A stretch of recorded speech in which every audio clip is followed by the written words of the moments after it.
और geopolitical front पर काफ़ी कुछ होता हुआ नजर आया। रशिया और यूक्रेन के बीच पिछले कुछ सालों से वॉर चल रहा है और अब अमेरिका चाहता है कि ये वॉर खत्म हो जाए, ग्लोबल पीस बनी रहे। डिम्पी, आप बताएं आपकी क्या राय होगी इस पर, और जियोपॉलिटिकल फैक्टर्स के चलते ग्लोबली सभी मार्केट्स पर इम्पैक्ट दिखा है। देखिए, अभी आप टैरिफ की चर्चा कर रहे थे। डोनाल्ड ट्रंप ने आज से करीब 15 दिन पहले ही बताया था कि वो ऑटोस पे टैरिफ लगाने जा रहे हैं। बकायदा डेट तक बता दी थी कि उन्होंने इतना टैरिफ होगा, डेट तक बताई थी कि इस दिन से मैं उसको लागू भी कर दूंगा। अप्रैल की डेट थी वो।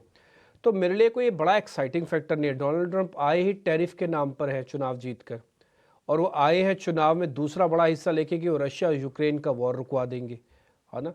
वो जो मुद्दे वो लेके आए हैं वो पहले 1 से 15-20 दिन 50 दिन तक उसी मुद्दे पर टिके भी हुए हैं और उस पर काम भी कर रहे हैं। टैरिफ मेरे लिए कोई नया एक्साइटमेंट वाला फैक्टर नहीं है। दूसरी बात, फार्मा और ऑटो में से ऑटो की इंपॉर्टेंस भारतीय बाजारों के हिसाब से बहुत कम है।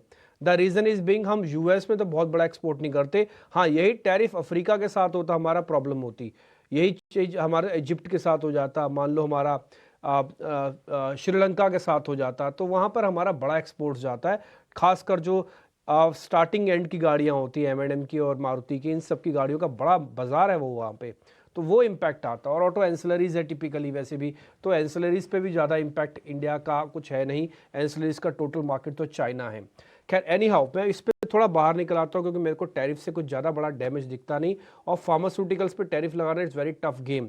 उसके तो कैलकुलेशन ही बहुत मुश्किल है कि आप ये API पे लगाओगे कि फाइनल गुड्स पे लगाओगे, आपके यहाँ पे प्लांट पे लगाओगे। आपको पता है हमारे यहाँ की सारी फार्मास्यूटिकल कंपनीज का टिपिकली भले छोटा छोटा डिवीजन है, सबका डिवीजन US में है, आप टैरिफ कैसे लगाओगे। बट एनी हाउ, मैं इस पर ज़रा जाता नहीं क्योंकि थोड़ा कॉम्प्लेक्स मैटर है। या दूसरे मैटर पे आता हूँ जिस पे मेरी ज़्यादा तवज्जो है और मेरे को लग रहा है ये मार्केट्स के लिए भी बहुत इंपॉर्टेंट है। बट बड़ी हैरानी की बात है, हैरानी की बात है कि जिस देश को लेकर वॉर हो रहा है वो उस पार्टिसिपेशन में नहीं है, उस बैठक में नहीं है।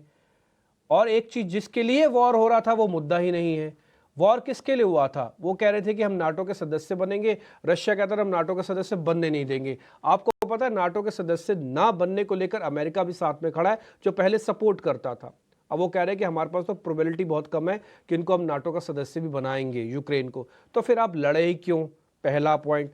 अब आप आ रहे हो समझौते पर, तो भाई जिसके साथ युद्ध हो रहा है उसको तो बीच में बिठा लो, वो तो है ही नहीं पार्टी। क्योंकि सऊदी अरब में जो दो लोग मिल रहे हैं वो रशिया और US मिल रहे हैं, तो एक पार्टी जो युद्ध में है वो तो इन्वॉल्व है, लेकिन जो दूसरी पार्टी युद्ध में है वो इन्वॉल्व ही नहीं है। तो कल जब बैठक हुई वहाँ से तो कुछ खास बड़ी चीज़ निकल के नहीं आई। मेरे को लग रहा है थोड़ा लंबा समय लगेगा और इसमें टसल चलेगी, क्रेडिट की टसल भी चलेगी और थोड़े सरेंडर वैल्यू की टसल भी चलेगी। यूक्रेन कहता है कि आप डील करवाइए, हमारे को मना नहीं है, लेकिन कम से कम हमारा सरेंडर मत करवाइए, हमने अपने इतने सैनिक खोए हैं और हम इसको फेथफुल डील लेके जाना चाहते हैं।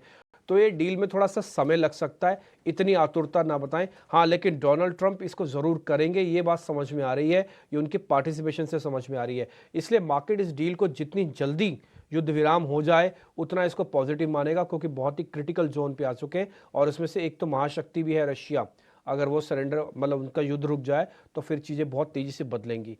तो ये पॉइंट्स के साथ मैं थोड़ा आज आगे बढ़ रहा हूँ आपके साथ।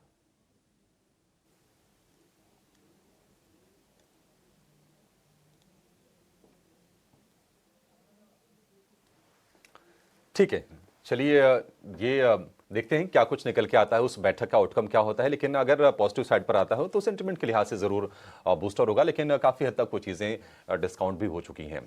लेकिन